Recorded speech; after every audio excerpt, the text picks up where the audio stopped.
Our first reading this morning is from a book called Poet Warrior.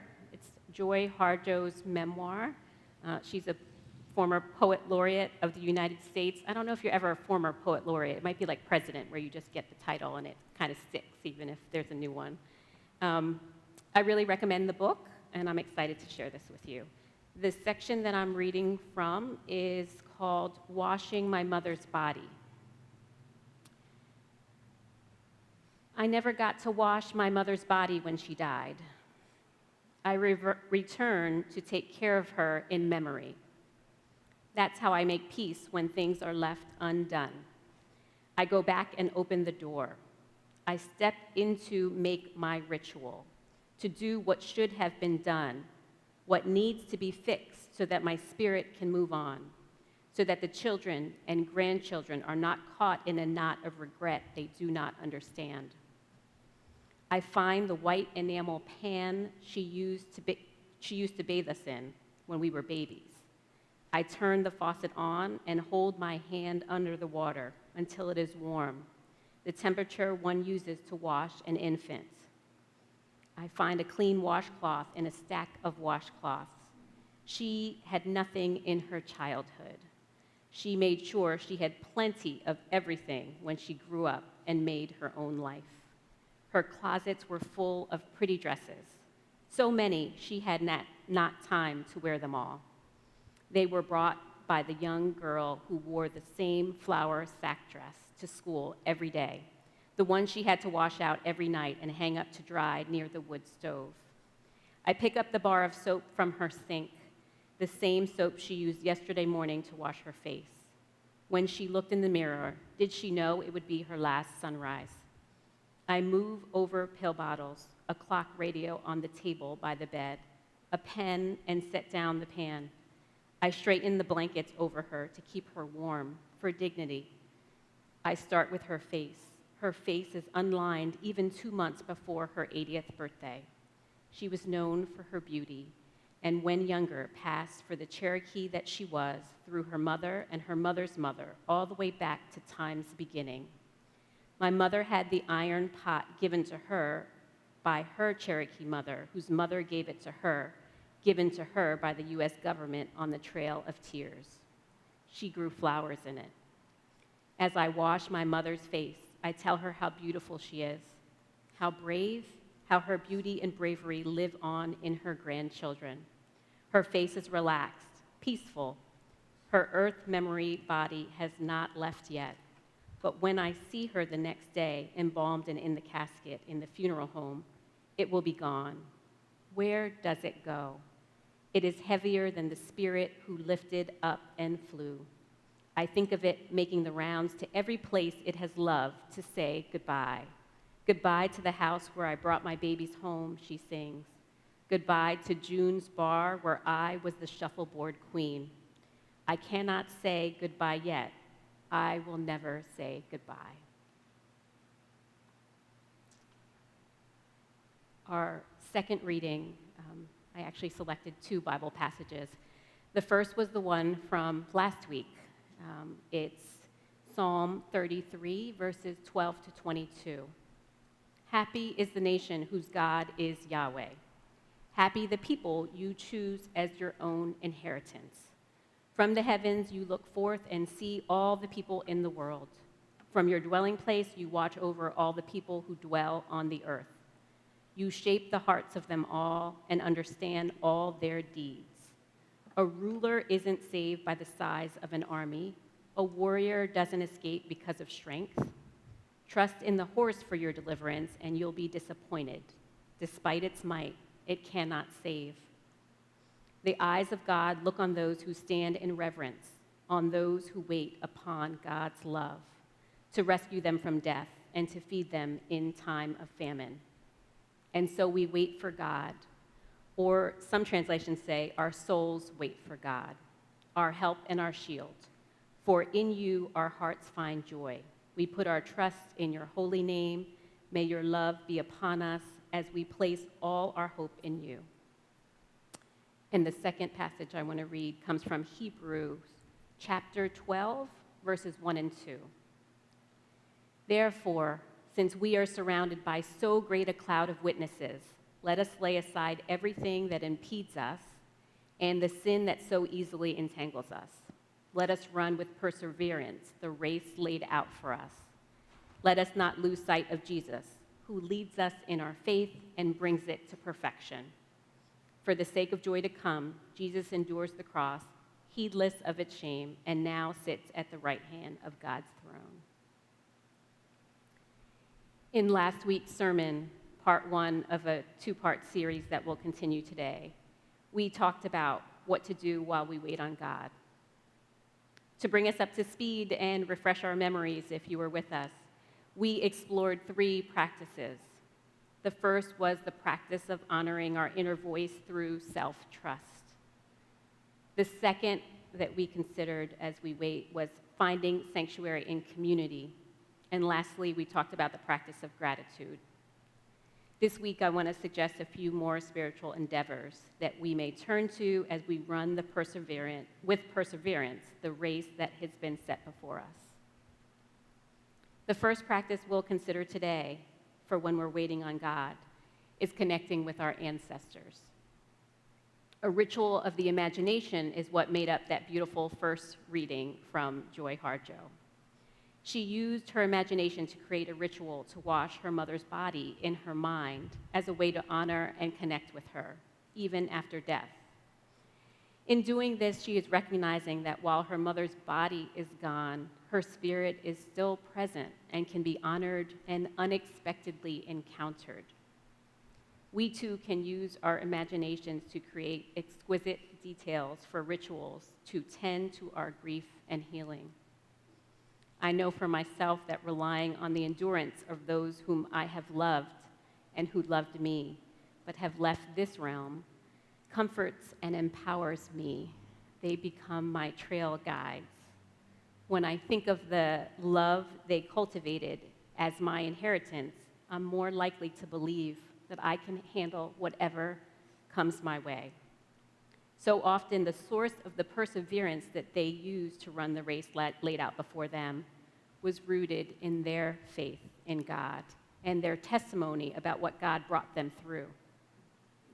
In our American culture, there is a marked absence of rituals to honor and connect with our ancestors. Colonization taught us to fear witchcraft, ghosts, and juju. We were told that the spirit world wasn't real, that relating to it was a sign of unenlightened superstition. All this stuff is kind of taught out of us. We're born with a knowing as children, and there's a logical, rational side of things that we're taught in grade school, and it begins to melt away our intuition and our inner knowing that it's so important for us to keep connecting to. The Bible reminds us about the importance of the cloud of witnesses. Hebrew 11 puts it this way: now faith is the assurance of things hoped for, the conviction of things not seen. Indeed, by faith our ancestors received approval. By faith we understand that the worlds were prepared by the word of God, so that what is seen was made from things that are not visible. My conviction of things not seen is that those who loved me, who have gone before me to the other side, make their presence known when I slow down, when I get quiet, and when I invite them to show up, so that I can once again taste the comfort of their companionship. The next practice that I think is worth putting our efforts towards as we wait on the promises of God is a bit of a touchy topic for some of us. I'm talking about the act of forgiving. One definition of forgiveness is giving up the hope for a different or a better past. There are some cliches that we hear about forgiveness that can grate on us, even if they hold some truth. The first is that forgiveness is not for the other person, but rather it's for our own healing. Certainly, forgiveness is one of the biggest choices we can make, but the inner dilemma of whether to take revenge can get in the way. I recently listened to a talk with Dr. Frederick Luskin, who's an expert on the topic and author of the book Forgive for Good. He also leads the Stanford University Forgiveness Project. He admits that forgiveness tends to be a bit of a minefield for people. Many people feel that it means letting people who have hurt you back into your life. But that describes reconciliation, which is not the same as forgiveness. Too often, we jump to reconciliation without doing the deeper work of forgiveness. But we can also forgive and choose not to let people back into our lives. Another misunderstanding is that forgiveness is condoning unkindness. But the forgiveness expert reminds us that true forgiveness only comes from a deep recognition of the harm done. It's not excusing the behavior. The person may never even know that we've forgiven them, but you can transform your relationship to the harm done so that it feels benign. Dr. Luskin points out just how warped our perspective is when we are mired in anger. We often exaggerate the benefits of exaggerating the offense, but we fail to investigate the cost of that exaggeration. When we're upset, there is a physiological response by our bodies and nervous systems. We create a grievance story to codify why we can't cope with what's happening. But the choice to forgive someone can impact the rest of our lives. Forgiving someone who has wronged you can make it so that you can be a hero instead of a victim in the story you tell. But first, you have to see your grievance story for what it is. Recognize the harm done and grieve it before we can get to the final steps of forgiving and healing. That all sounds great, except if you've tried to forgive someone who has really hurt you, you know that willing yourself to do it feels impossible. And that's where our faith superpowers come into play. Often we don't have the resources to forgive on our own. The only way we can forgive is by letting God re-narrate our lives in the context of the meta-narrative of Jesus, who forgave his enemies and even died for them. Jesus on the cross did not forgive those who were killing him. They did not ask him to. Jesus asked God to forgive them because, as he put it, they do not know what they are doing. Religious groups differ in their theological understanding of the way to live out the requirement to forgive your enemies and to pray for those who persecute you. They have various liturgical gifts and practices for healing and restitution. Christians, Jews, and other traditions know that peacemaking begins with a change of heart made through God's grace. God gives the gift of right relationship, a new heart, melted pain, and transformation. God has given us communities where, through our relationships, we can be healed, loved, and supported. In our communities, we can become brave enough to ask for forgiveness, and we can be given grace to forgive. In the final practice, as we wait on God, the practice of awe and wonder. This practice reminds me of the powerful testimony Nyla Francis offered us in her sermon 2 weeks ago. If you didn't get to see it, it's available online on our website under the worship tab. I encourage you to. She talked about nature as a witness. I'll quote her because she's a poet and has a way with words, to put it modestly.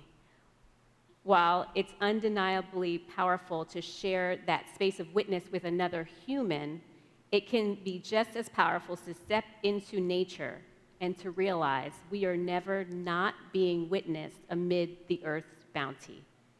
We like to think that when we're gazing at a flower, marveling at the feathers of a bird, admiring a tree's verdant canopy, that we are taking nature in.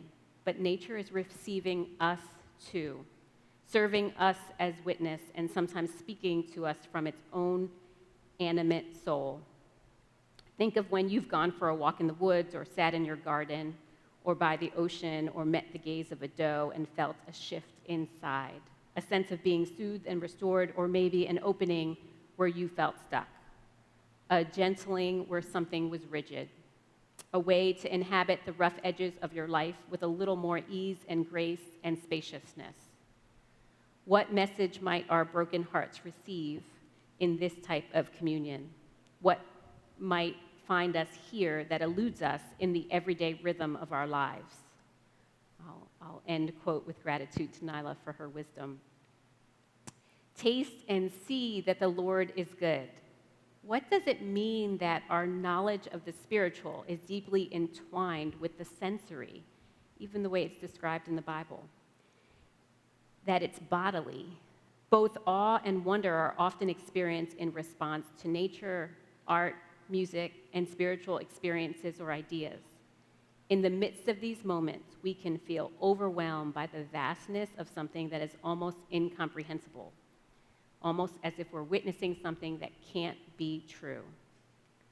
I had a moment like that recently in attending a concert where Grammy Award-winning artist Lettucey and the Philadelphia Orchestra did a tribute concert made up of songs all by Nina Simone. Lettucey did not try to mimic Nina, but she did manage to embody her. She wore an outfit that Nina surely would have worn. It was orange and had a bold blue paisley print with grand winged sleeves. She even rocked a teeny-weeny afro like Nina. Lettucey has a beautiful black complexion similar to Nina's skin. Lettucey describes why she has such deep admiration for Nina and credits her with saving her life. In 2003, Lettucey was in her late 20s and battling deep depression. Her life dreams and aspirations at the time were continuously facing harsh rejection. Despondent and discouraged, Lettucey sat in a rocking chair on her front porch, debating if life was even worth living anymore. She recalled a dark moment when she pondered how to leave the earth. But in that moment, as she sat in her rocking chair on her porch, debating what to do next, the sound of Dr. Nina Simone's piano came blaring through the speakers that sat inside of her house. The song playing was Trouble in Mind. If you listen to the lyrics, you'll see why they were so moving. The dark cloud left, and Lettucey rose from the rocking chair. She felt like she got her spirit back in that moment. As I sat in my concert seat and heard Lettucey's beautiful voice, I was awestruck. When feeling awe, we tend to simply stand back and observe to provide a stage for the phenomenon to shine. And it did. My heart was full, and the gift of the music and experience came with tears of joy and gratitude. Even seeing things we may fail to notice on a regular basis, like a starry sky or a butterfly in the garden, can stop us in our tracks on occasion. Awe-inspiring events and experiences often make us feel small compared to our expansive universe. Small but connected to each other and the largeness itself. And then we think about the source of it all and that we get to have a personal relationship with our Creator. It's almost too much to take in or believe. One avenue to awe and wonder is paying attention to the small pleasures in our own lives. Sir Alec Guinness was an English actor who portrayed Obi-Wan Kenobi in George Lucas's original Star Wars trilogy. He was nominated for Best Supporting Actor at the 50th Academy Awards for the original 1977 film. He was knighted by Queen Elizabeth, was a superb actor admired worldwide, and the recipient of awards galore. So in reading his memoir, one would expect to find tales of his world travels and the excitement of living in the fast lane with other famous people. But the memoir, called My Name Escapes Me, was quite the opposite. What he found worth writing about were the simple things. His daily routine was not unlike yours or mine. He wrote about visits to the fish pond and trips to the local nursery in the fall for bulbs for his spring blooms. He'd host intimate dinner parties. He'd get a new pair of glasses in London and complain about the noise of the freeway traffic. He took great pleasure in wandering through various art galleries and delighted in sitting in the warm sun with friends. If you mine the last week or two of your own life, what small pleasures make you smile? Might you log them to cherish those memories long after they fade? How can we create more room for the awe and wonder that are available to each of us? How can you get serious about play? Adrian, during our time with children, reminded us about that. I'm talking about the things that you do in your free time simply because you want to do them for your own reasons that have nothing to do with money or ambition. Allowing awe to take your breath away on a regular basis is as good of a practice as any as we wait on God's promises to bloom before our eyes. In summary, today we covered 3 worthwhile practices as we wait on God. We talked about creating rituals to acknowledge the cloud of witnesses that are all around us, even if we have to put effort into our connection with them. Next, we talked about what may be the hardest practice of all, the act of forgiveness that allows us to stop weaponizing our grievance story. Finally, we talked about mining our own lives for small pleasures that foster awe and wonder. God will meet you in these practices. And maybe that's all we're waiting for anyway. Let us lay aside everything that impedes us and the sin that so easily entangles us. Let us run with perseverance the race laid out before us. Let us not lose sight of Jesus, who leads us in our faith and brings it to perfection. For the sake of joy to come, Jesus endured the cross, heedless of its shame, and now sits at the right hand of God's throne. And we have access to all that joy, to all that grace, to all that power and love. This is surely God's good news. Amen.